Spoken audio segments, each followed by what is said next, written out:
नमस्कार, मैं आरती यादव और आप सभी को जैसा कि मालूम है कि यूपी बीएससी नर्सिंग की जो काउंसलिंग प्रक्रिया है वो 16 से स्टार्ट हो जाएगी। लेकिन उससे पहले आपको काउंसलिंग से संबंधित कुछ गाइडलाइंस है वो आपको ध्यान में रखनी है। उन्हीं के हिसाब से अपनी काउंसलिंग करानी है। काउंसलिंग फ़ीस आपसे कितनी लगेगी, रजिस्ट्रेशन फ़ीस और काउंसलिंग फ़ीस कितनी लगेगी, साथ ही साथ जब आप एडमिशन कराने के लिए जाओगे तब आप पे कितनी फ़ीस लगेगी, ये पूरी जानकारी इस ब्राउचर में दी हुई है। चलिए हम आपको एक एक करके चीज़ों को अच्छे से समझाएंगे स्टेप बाय स्टेप।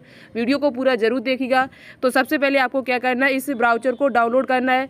तो चलिए हम आपको डाउनलोड करके दिखा दें। काउंसलिंग संबंधी पूरी जानकारी दी है। उसके साथ साथ इन्होंने यहाँ पर बहुत सारे कॉलेज और government and private nursing college जो जुड़े हुए अटल बिहारी वाजपेयी मेडिकल यूनिवर्सिटी से, SGPGI, KGMU, Rammanohar Lohia, UPMS, LLRM, ये सभी कॉलेज यहाँ पर गवर्नमेंट कॉलेज जुड़े हुए। उसके साथ ही साथ आपको जो यहाँ पर मार्क्स की आपको पता है, यहाँ पर कुछ नियम है जो आपको फॉलो करने होंगे। वो नियम कौन कौन से हैं? तो पहला नियम तो आपका यही है कि जब आप काउंसलिंग कराओगे तो उस टाइम आपसे फ़ीस मांगी जाएगी। फर्स्ट काउंसलिंग की गाइडलाइंस यहाँ पर दी हुई है। और आपका जो सर्टिफिकेट है वो 1 अप्रैल, OBC जो कास्ट सर्टिफिकेट है वो हमेशा याद रखें वो 1 अप्रैल 2023 के बाद का होना चाहिए। EWS है वो भी आपका 1 अप्रैल 2023 का, 23 का होना चाहिए। ठीक है, 23 का होना चाहिए, वही आपका मान्य होगा। ठीक है, और यहाँ पर बाकी के भी दिए, एक्स सर्विसमैन के NCC सर्टिफिकेट, ये सब यहाँ पर दिया हुआ है, आप देख सकते हो।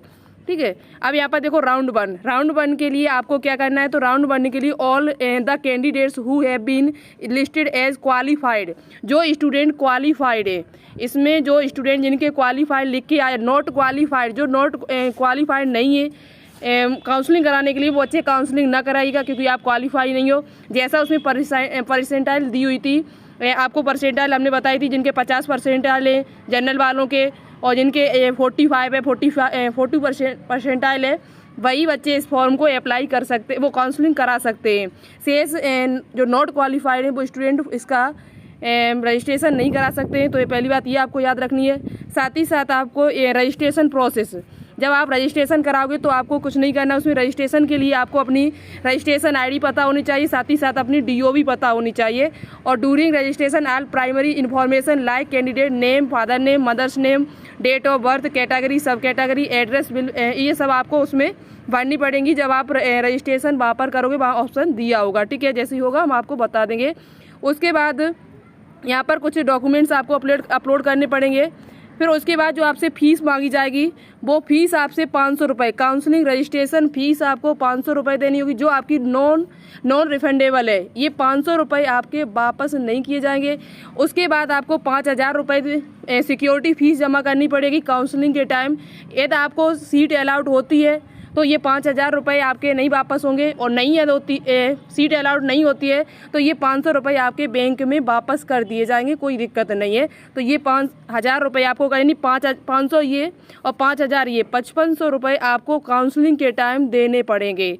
ठीक है, उसके बाद आपको क्या करना चाहिए, यदि आपको सीट अलाउड हो जाती है तब आपको क्या करना है, सीट अलाउड होने के बाद आपको फ़ीस जमा करनी पड़ेगी कॉलेज में। ये all candidate who are allocated seats and यहाँ पर ऑप्शन 1, 2, यहाँ पर आपको मेन है सीट कन्फर्म। सीट यदि आपकी कन्फर्म हो जाती है तो आपको 40,000 रुपये उस कॉलेज में करना जा रहा है, जो कॉलेज आपको मिला हुआ है। ₹40,000 ABMU UP चालान ट्रांसफ़र मोड। ठीक है, ये आपको 40,000 रुपये काटने। उसके बाद आपको on reporting to allotted college the candidate ही रिक्वायर्ड पे एडमिशन के टाइम जब आप एडमिशन कराने के लिए जाओगे तो आपको 2,000 रुपये देने पड़ेंगे।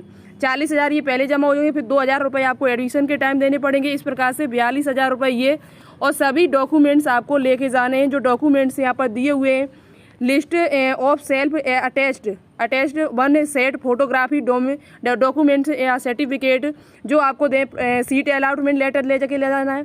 5 पासपोर्ट साइज फ़ोटो आपको कलर वाली ले, बैकग्राउंड वाइट बैकग्राउंड होना चाहिए उनका। और फ़ी डिपॉजिट जो रिसीव, जो आपने फ़ीस 40,000 रुपये जो जमा की है उसकी जो रसीद मिलेगी वो आपको लेके जाना है। फ़ोटो ID, साथ ही साथ आधार कार्ड, वोटर कार्ड या ड्राइविंग लाइसेंस, इनमें से कोई भी आपका होना चाहिए डॉक्यूमेंट्स जो अब आप एडमिशन कराने के लिए जाएंगे।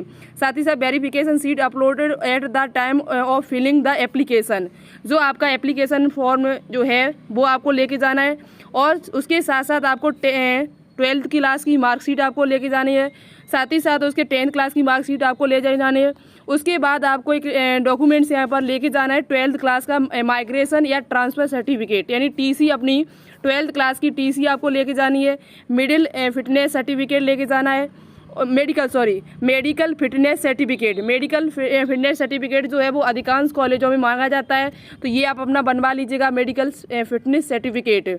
उसके बाद the candidate should also bring the following certificate if applicable, जो भी यहाँ पर दिए हुए वो आपको लेके आना है, ठीक है। तो ये आपको डॉक्यूमेंट्स एडमिशन के टाइम आपसे मांगे जाएंगे। और इसके बाद रुपये अपने व्यवस्था कर लें, गवर्नमेंट या प्राइवेट, यहाँ ऐसा कुछ नहीं दिया हुआ कि गवर्नमेंट या प्राइवेट, यहाँ पर सिर्फ अभी 40,000 रुपये जो दिए हुए वो आपको जमा करने और 2,000 रुपये आपको एडमिशन के टाइम जमा करने। और कोई अपडेट याद आती है तो हम आपको बता देंगे नेक्स्ट वीडियो में। आपका कोई डाउट है तो वो भी आप पूछ सकते हो। इसके लिए आप क्या करिए, टेलीग्राम चैनल को ज्वाइन कर लीजिएगा, वहाँ पर हम ये लिस्ट जो है वो पूरी भेज देंगे, आप आराम से पढ़ के देख लीजिएगा, जो भी डाउट है वो सभी आपके फिनिश हो जाएंगे। टेलीग्राम चैनल का नाम है बायोलॉजी विद आरती, ठीक है। वीडियो को शेयर कर देना अपने दोस्तों के साथ, लाइक कर देना। कोई डाउट हो तो कमेंट करके ज़रूर पूछना। Thank you so much, all the best, जय हिंद।